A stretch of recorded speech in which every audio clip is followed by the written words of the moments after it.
You know, Keith, Jerry's Cheyenne Super Short Box pickup truck really is a muscle car inside of a pickup truck body. Well, you drove it. What was it like? Did it feel like a car or a truck? You know, Jerry, I gave it gas.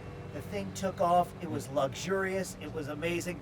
Tell us a little bit about the truck right here. Well, it's got a 402 big block, but it also has a lot of luxury to it. It has bucket seats, console, it's got air conditioning, and it is a short box, by the way. And by 72, these actually drove a little more like a modern pickup truck of today. I love the back.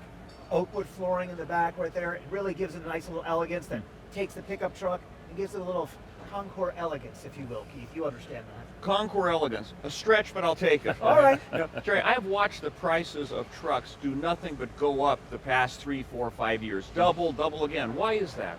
Well, I think a lot of people relate to trucks, and I also think that collector trucks kind of follow in the value range of what brand new trucks are. And I tell you, Keith, when I did drive it, it really was luxurious. I mean, you almost forgot you were in a pickup truck until you gave it a little gas, and your head, not that much, not like a muscle car, but your head shot back a little bit, and you realize, wow, there's something special underneath the hood.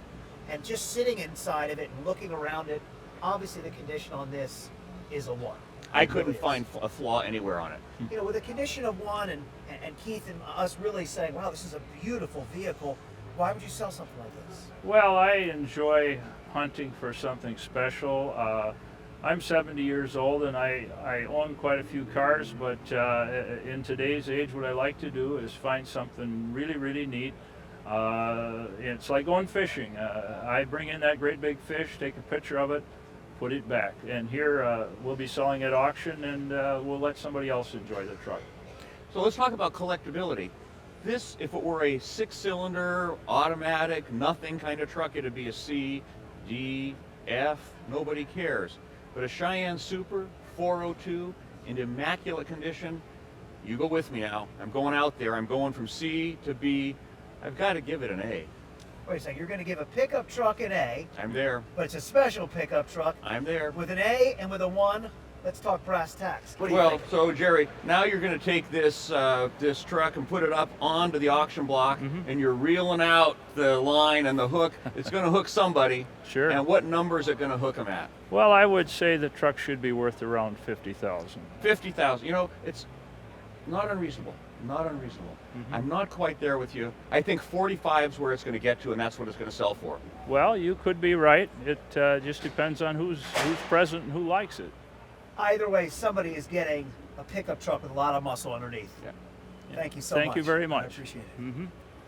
I've owned 2 new trucks in my life, and they were both short boxes. When I saw it was a short box, and I saw it had a 402 motor, and it had all the options that I like, I said, I've got to buy this truck.